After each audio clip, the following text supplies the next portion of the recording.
Fender headlights, pod lights from the scrapyard, 20 bucks each. Custom foot latches I made at work, including the spring. These are Jeep. Bought those on eBay.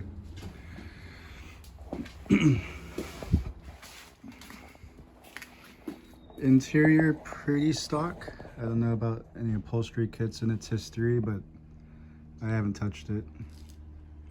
Dash looks pretty good aside from where someone they notched it for a bigger radio at some point.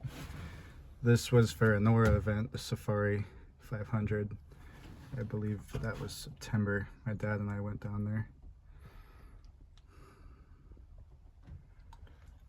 My dad's a Triumph guy. So we got a Triumph Tiger right there. Foot gas pedal.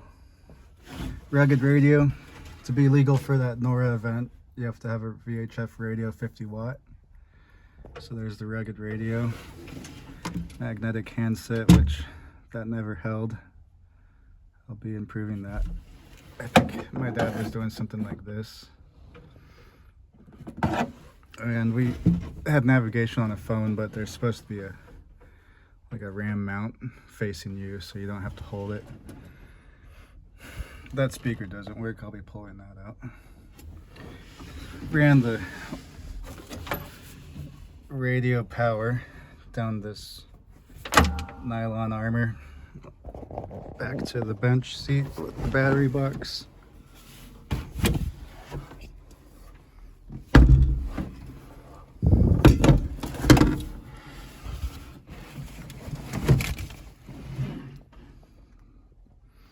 Battery securely mounted.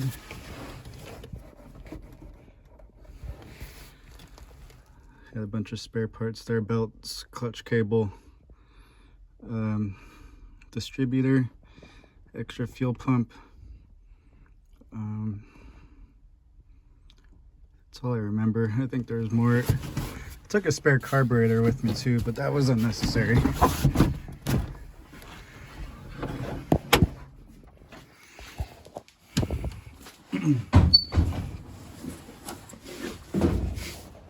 And a lot of this stuff is J-Bugs. We have an MP 1600 engine kit. Put that together over the summer. There's a J-Bugs distributor. J-Bugs fuel pump. And this thing, that's also an MP part. Had trouble keeping it in place on the first couple runs up to 33. So I had a tab welded on there, but buddy helped me with that. He TIG welded that. 2 screws. Tab welded to the fan shroud. Not cut the length yet. And here's the rugged radio antenna. This is my deck lid arrangement.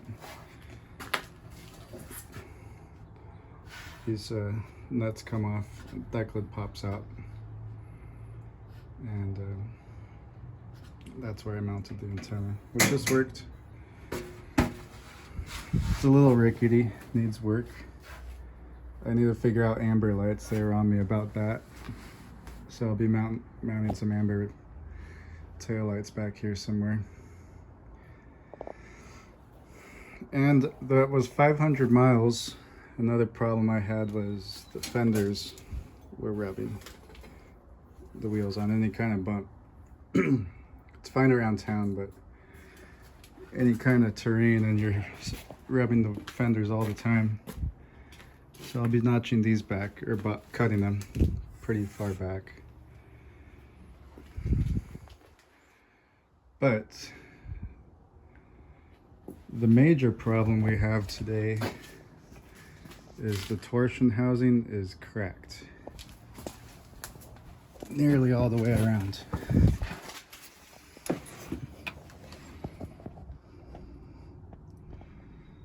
All the way around, pretty much, at this point. My brother and I were up the 33 during Nordoff Ridge, which is a fairly mellow trail.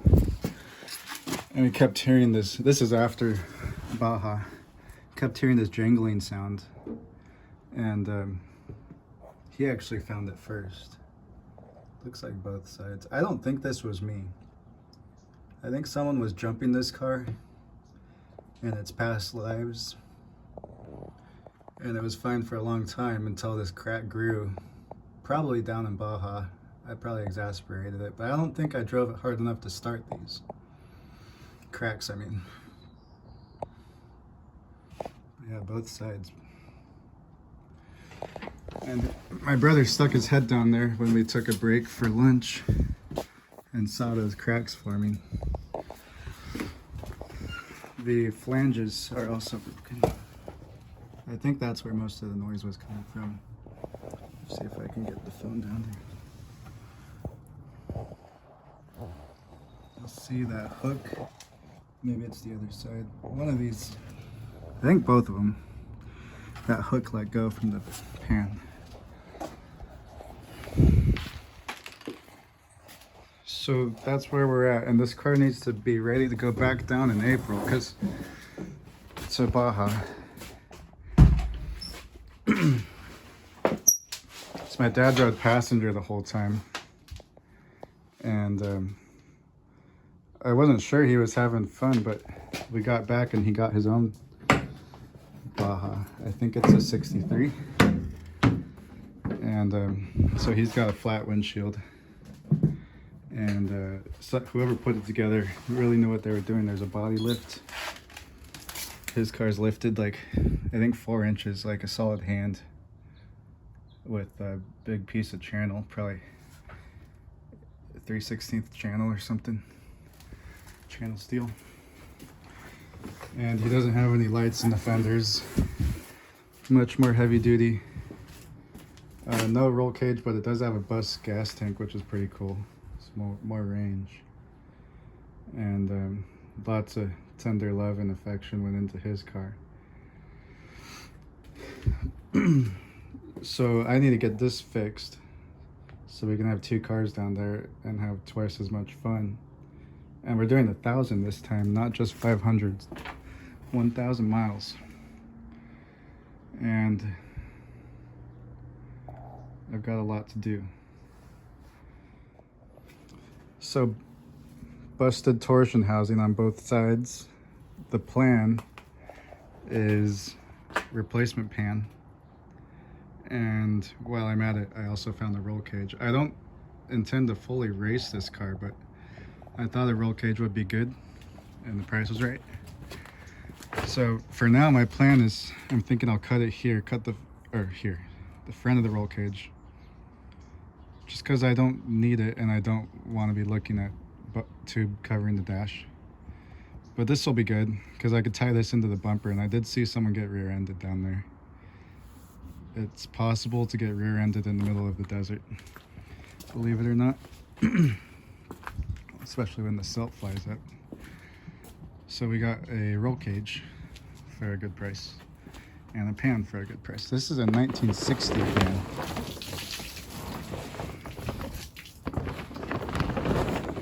Got a lot of rain over the last few days.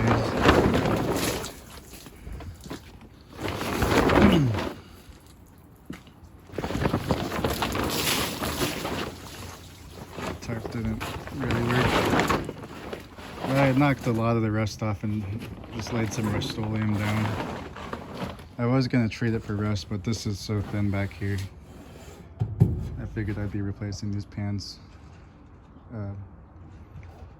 soon. I don't know how soon, probably for a long time, but the rust restorer treatment didn't seem worth it.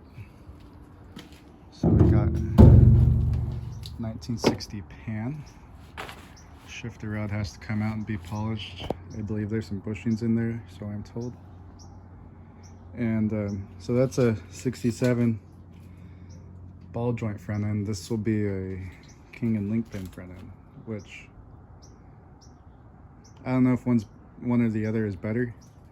I heard a class 11 guy say the ball joint is just fine. In fact, he thought it was stronger, but I like the older stuff.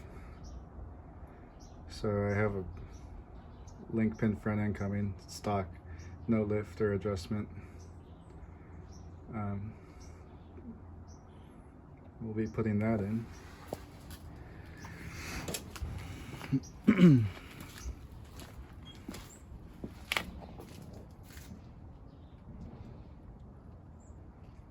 But yeah, that's the plan. And just because of my experiences, I'm gonna be taking this to a welder, like a real welder, professional welder. And I'm told he has experience with Baja bugs, and he's raced some class, I don't know what, but he's done some off-roading. So I was gonna pick his brain and see what he would say about welding in some gussets, like big, long ones. Fore and aft and across the top. This later pan does have some form of a gusset, small, and that's right where it broke, so we'll be doing better than that for sure. The guy that picked up the roll cage had a really half-assed reinforcement. He had a piece of it was a project bug and it had a long way to go, but he had a piece of angle iron just laid across the top here and welded in with really poor quality welds. So I'd like to do something like that, but better. And also, I haven't seen it for myself yet, but these earlier pans have a different style transmission mount, so I need to cut that off of the 67 and weld that. I'll have it welded into this pan. Anything that gets beat on really hard, I'm not going to try to weld myself, just to improve my odds of success. And also, I was on the J-Bugs, and I wanted to reinforce this all the way around the pan in some way, and my idea was to get like 1x1 square tubing, 1/8 inch wall or something like that. But J-Bugs carries a I don't know if it's a stock style part, but it's the reinforcement for a convertible bug. So any car that lacks that full unibody sort of construction, you need a stronger pan. So I will be putting that reinforcement on the Baja bug to make it generally stronger, and that way I can feel better about things.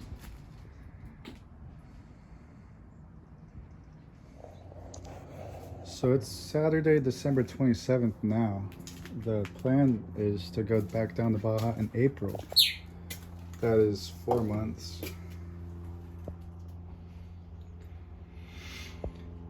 So I've got to get moving on this thing. My dad's car doesn't run, but he got a case engine from MP, and that's ready to go in. And then from there, I think he'll just be sorting out little electrical issues. But Saturday the 27th, Christmas is over. My employer graciously gives us a week off. In case they are watching, that is very gracious. A week off paid between Christmas and New Year's. So I have a lot of parts here that I can get. And now the idea is to get a lot done, because from here on, after this week, I will only have weekends. And you all know how that goes. You have the best intentions, and then Saturday and Sunday comes by and you get half done what you thought you would. But I have a deadline, and we can do it, no problem. It's just yeah, it's Saturday, and then I have today and tomorrow, so I'd like to have a bunch of things ready to go stop by the welder on Monday. Is that too ambitious? I don't know, but I think I could have some things ready. I would love to just be able to drop the pan off and then get it back, and then once I have the pan ready to take the body, I'll be in good shape. I want to run a new wiring harness, and talk is cheap, but the videos I've seen on that don't make it look too terribly difficult. I have it in a box back there already. Just because it's 1960s wiring, I don't want to get my have my drive shut down by some bad wiring.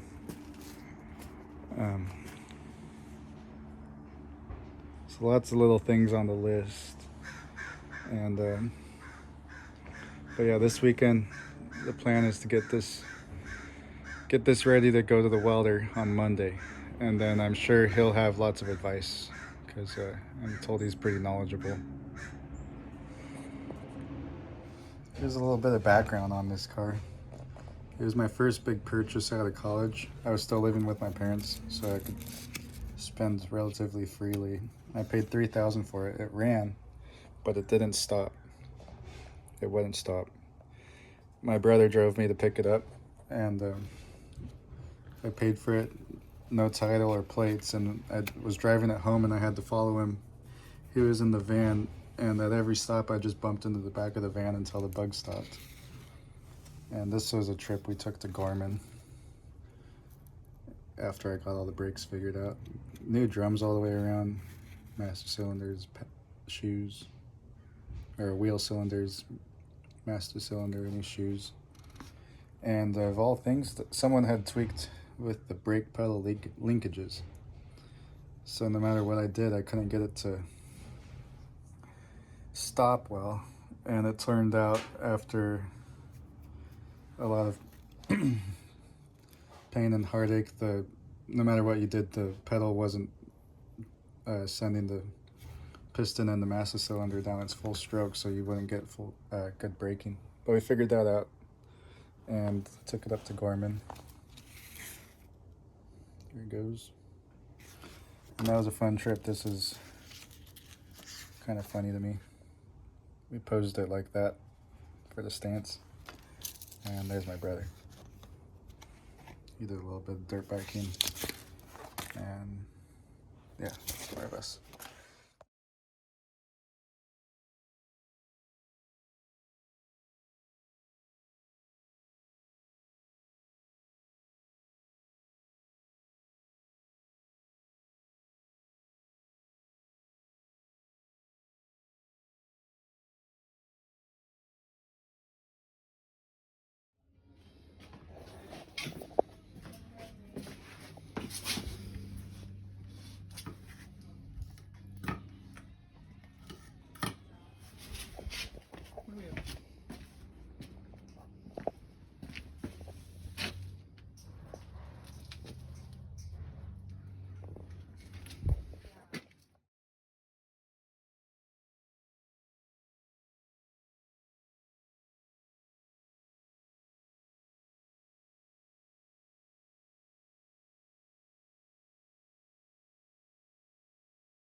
So I lowered the Volkswagen yesterday. It's Monday. And the body is separated from the pan. It was fairly straightforward.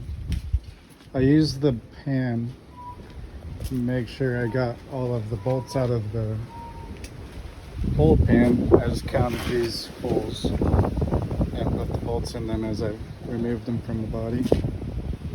Put the bolts in this new pan as I removed them from the old pan.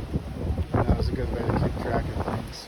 And that got me most of the way there, except for I missed these when I first tried to separate the body. I missed these, and I missed these two.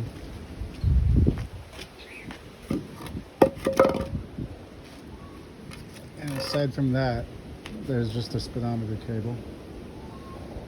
And once you got all those bolts out, it parted fairly easily. I just got a a jack and a 2x4 and went right under the body here. There's an overhanging section. And you can apply upward pressure there. And the body will come up and the pan will stay behind on the ground. And at that point, the trick was getting the car high enough to clear the shocks at either end of the car. And to do that, it got pretty sketchy. I'll include that time lapse I filmed, but I had one end of a 2x4 here on the lathe and the other on the toolbox, and the ratchet strap going through the body and the hood. After I pulled the gas tank out,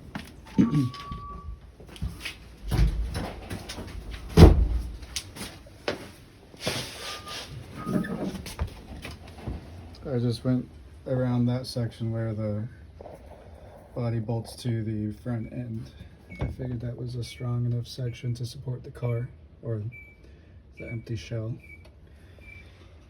Looped through there, and then I had the car on another pair of 2x4s in the back. Basically, I ran a stud under the heater tubes. If the heater tubes weren't there, it would land on the section of the body that bolts to these. So I figured that was also strong enough, and I kind of collapsed the heater tubes a little bit, but I don't mind. Not gonna be able to see in there. But yeah, floor jack stands, and 2x4s, and just kind of keeping at it is how I got the pan out from under the car.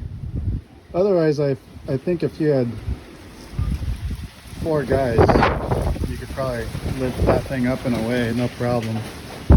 Just me and my dad. And yeah, the original plan was to be at the welder today, but I realized that was overly ambitious.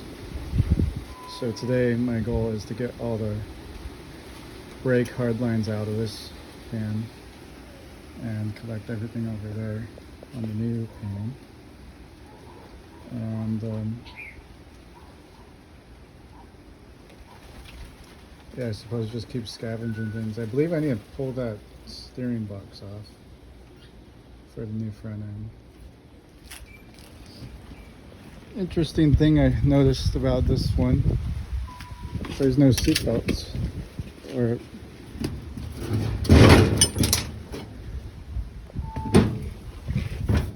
there's nowhere to anchor a seatbelt. It's easy enough to do, but it's just another indication that this is from a time gone by. Over 60 years old. This one, I don't know if these are, this is how Volkswagen did it, but it's just 2 threaded holes, which is probably what I'll end up doing. Well, that's more than just a threaded hole, that's some kind of insert. But that's small potatoes. That'll be easy to figure out at the end of all this.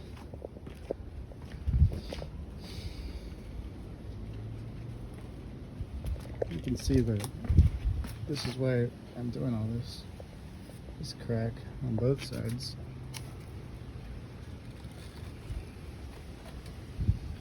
I was wondering if maybe this happened because the shock, the bump stop rubber is gone. This over traveled, maybe. I don't know what happened first. I couldn't tell you when that disappeared. The other one's still there. But maybe that over traveled and overstressed this. I don't know.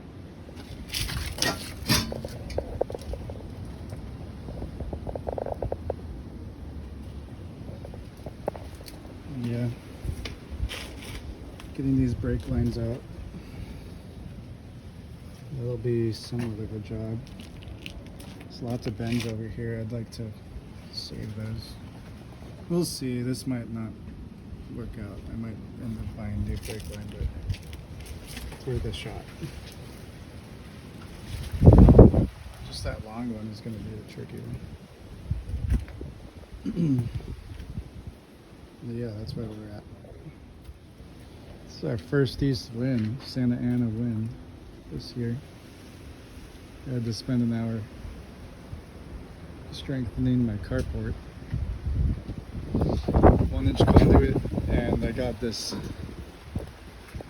stainless steel parts on eBay. I think 85 bucks. So the conduit was pennies, 85 bucks for all these, and then a couple $100 in tin. That was the expensive part. And I put it together in a weekend.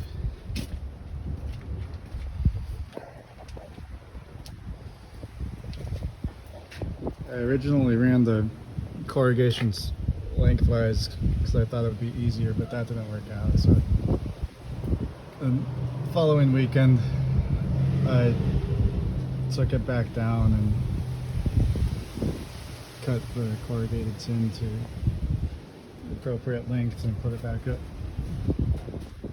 Tricky part is getting these screws to go through, locating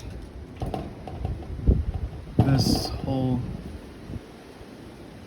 along here and coming through at the right point.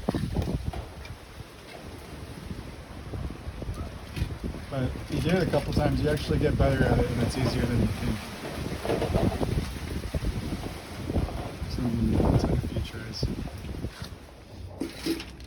I have one side resting on the fence, and the wind would come and lift this leg up, and it would come off the fence and fall. So I got this. I think these came from a pallet that we got delivered here. I cut short sections of them and drilled a 1-inch hole with a paddle bit ×3, and then one lag screw going to the fence. All of that is an effort to preserve the roof on the Econoline. In an effort to preserve the roof, because I know that's what goes first on these old vans. And this one's in decent shape.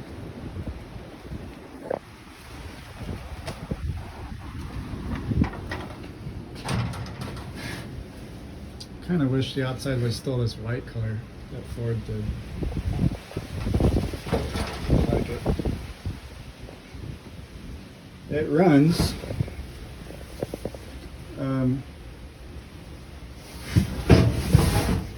But it wasn't very drivable. And I believe it was because I tried to make my own throttle linkage that sent the signal from the pedal up to like a linkage that was mounted on the firewall back here. Came across, and I had springs and stuff. And it went down and over to the carb. But it was, I call it, it was womping. Hit the pedal and it go whoa, whoa, whoa, and you'd actually get some tire screech if you let it continue. And the only way you could stop it was pressing the clutch in. So I'm thinking this cable will stop that issue. We'll see. But I feel like the buggers are more of a priority right now because I have a deadline. And this thing is close. I could try this out. If I had a 6-hour block of time, I bet I could get this done, get the firewall back on. But I believe I need to fabricate a piece that comes from here and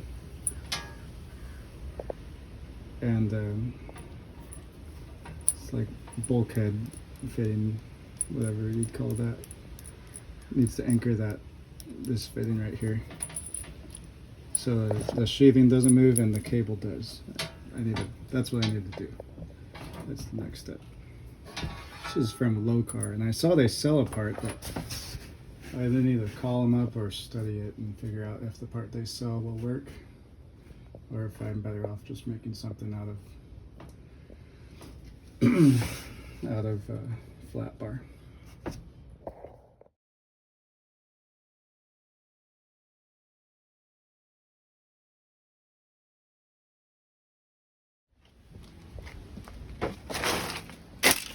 Brake lines came out easier than I thought. Here's the long one. That's the one I wanted to save the most, just because there's a lot of bending in it, especially at the front. And I think I put a little curve in it in this long straight section, but that's, oh, that can all be sorted out. Here's the old master cylinder. This is one of the first things I did when I bought the car. I have a new one in a box. I might go ahead and swap that out. But just in case, I taped over the ports just to keep dust out on this windy day. And these hard lines feel good. I'll just get a can of brake cleaner. I went ahead and fastened this one in at this T.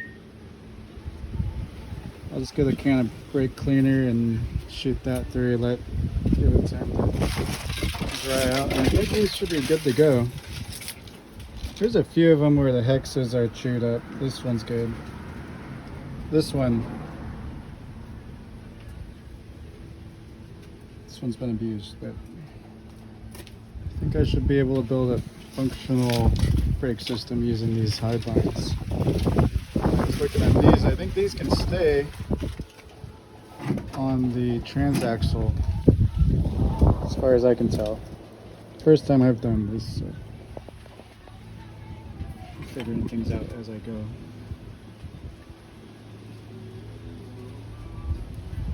I started to take these apart, but I think here's the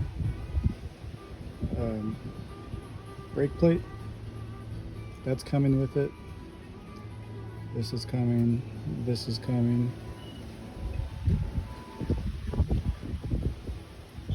Yeah, I think all I had to do is break these free from